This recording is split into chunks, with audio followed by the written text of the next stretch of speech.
Hi, everyone. At the risk of retreading some ground at the beginning, when people think about ominous futures born from AI, I think they usually have two broad kind of processes in mind.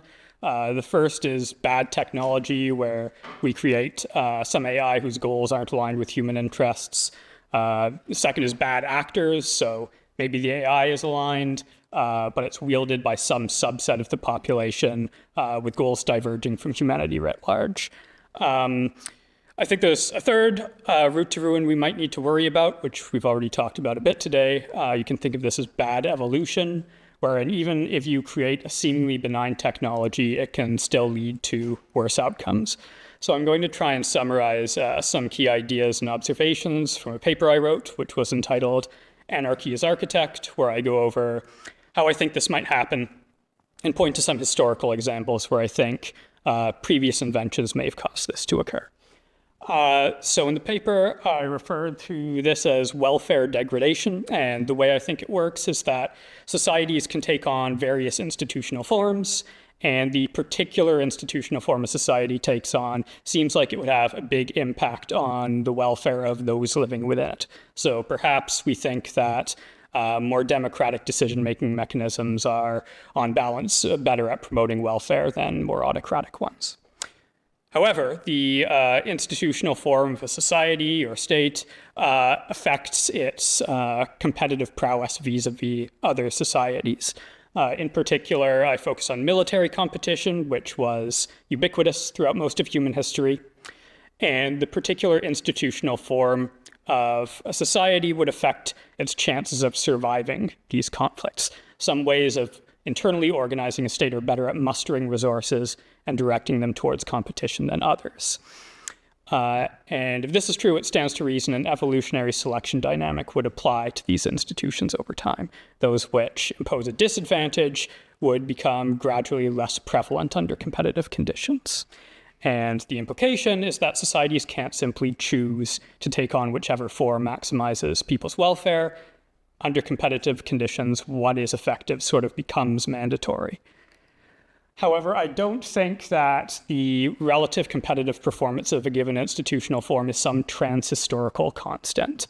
Contextual factors, particularly important technological change, can asymmetrically improve the relative fitness of some ways of organizing societies over others. Therefore, when there's a technological change, this might promote or degrade human well-being depending on whether it grants an advantage to welfare-promoting or welfare-constraining forms of organizing society.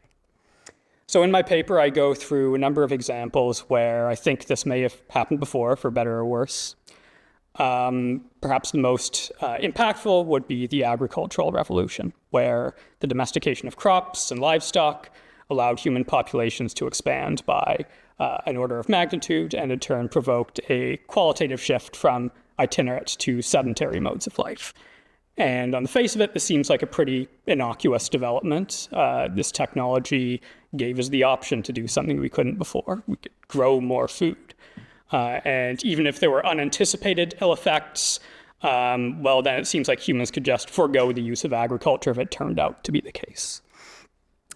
However, the evidence which has accumulated in recent decades seems to indicate that average welfare declined in tandem with the adoption of agriculture. You can see this in skeletal remains. So height is usually taken as a proxy of individual health, and there's a pretty consistent trend towards diminishing stature wherever and whenever the transition to agriculture occurred. So on the graph here, this displays average stature in the Eastern Mediterranean over time. And on the left side, you can see a precipitous decline in average height in tandem with the course of the Neolithic Revolution. Skeletal remains also show things like rising rates of disease and malnutrition and declining life expectancy over the course of the agricultural transition. And beyond the effects on individual health, it seems like sedentary societies are more predisposed to autocratic forms of governance and greater wealth inequality than foraging ones. So there's a couple of reasons why this is the case, but in the time given to me, I want to emphasize one, which is I think agriculture opened the door to a Malthusian trade-off, which wasn't available before. So foraging populations were limited by the need for mobility. children were a literal burden if you had to carry them. So parents would refrain from having more offspring until their eldest could keep pace on their own. The switch to sedentary life removed this limitation, but replaced it with a Malthusian one. So people had the option available to reproduce up until there was no more surplus food to keep another person alive, but with the consequence that there was less food per person. Some other reasons are that denser populations were more rife with contagious disease, and that land being both finite and heritable caused increased wealth polarization over time, if that was the main source of wealth. So one has to wonder then, why did agriculture win?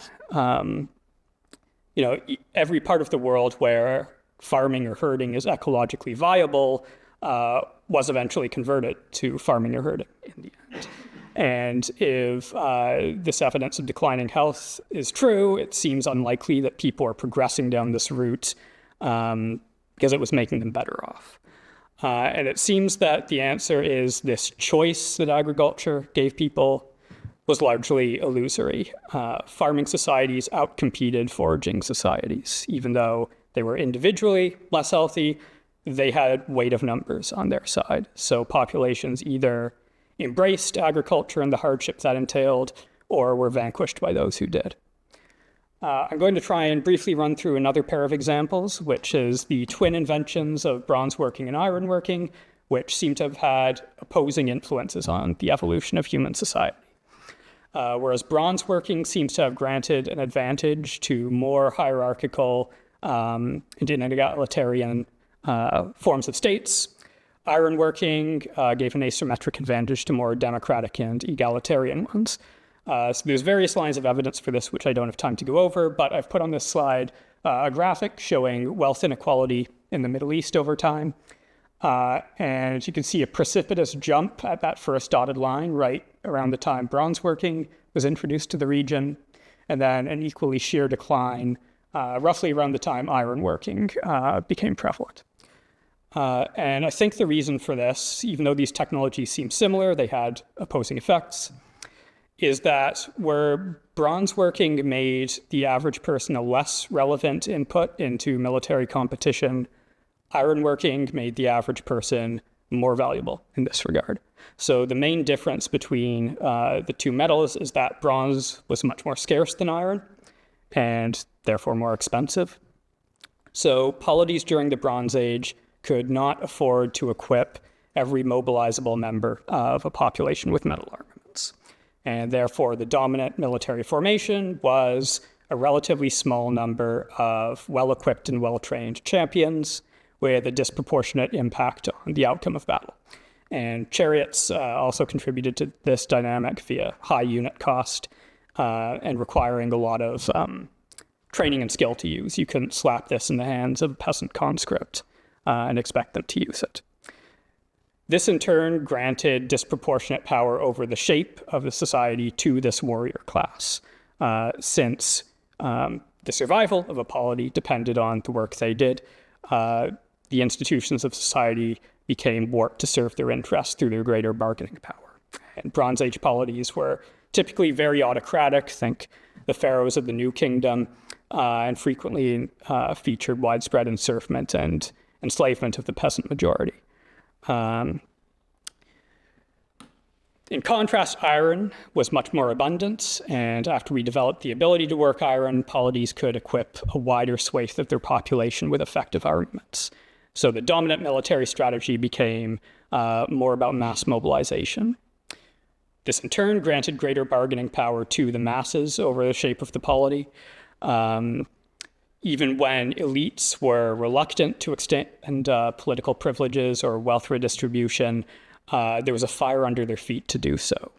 They needed to engage in mass mobilization to stay alive against foreign rivals or risk conquest. And in order to do that, they had to mobilize and arm the masses of their population. So in closing, the point I want to emphasize here is that seemingly beneficial technologies might lead to worse outcomes by asymmetrically altering the fitness criteria of the competition at hand.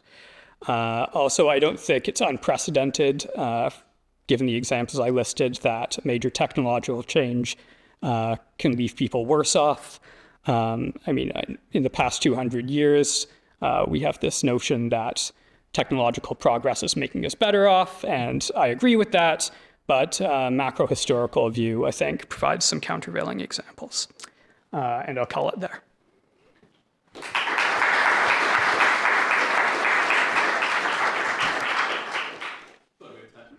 So what do I think about drone warfare? So that seems like a technology that would make the average person less valuable in military conflict. So in that way, I think it's kind of analogous to bronze working or chariots.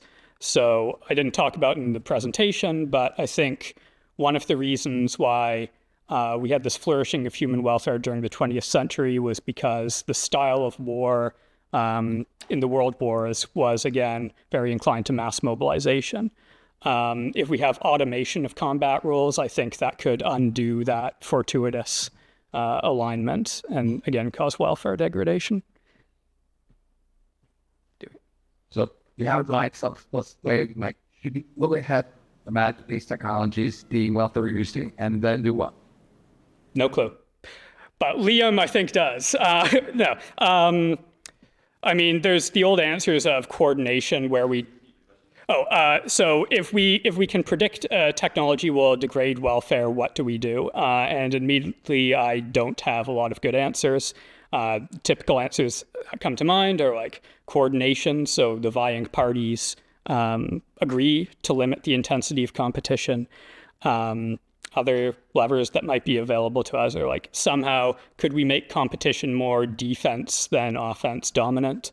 So this is a term that's used in international politics, which refers to like, is aggression more effective in a competition than just fortifying yourself and working it out? So you can think like we're in the medieval world where you had this ability to build like castles and impressive fortifications, but not the ability to destroy them, made like attempts at conquest pretty difficult. But then gunpowder was invented and you could level these things pretty easily, and it shifted to a more offense-dominant environment and competition intensified.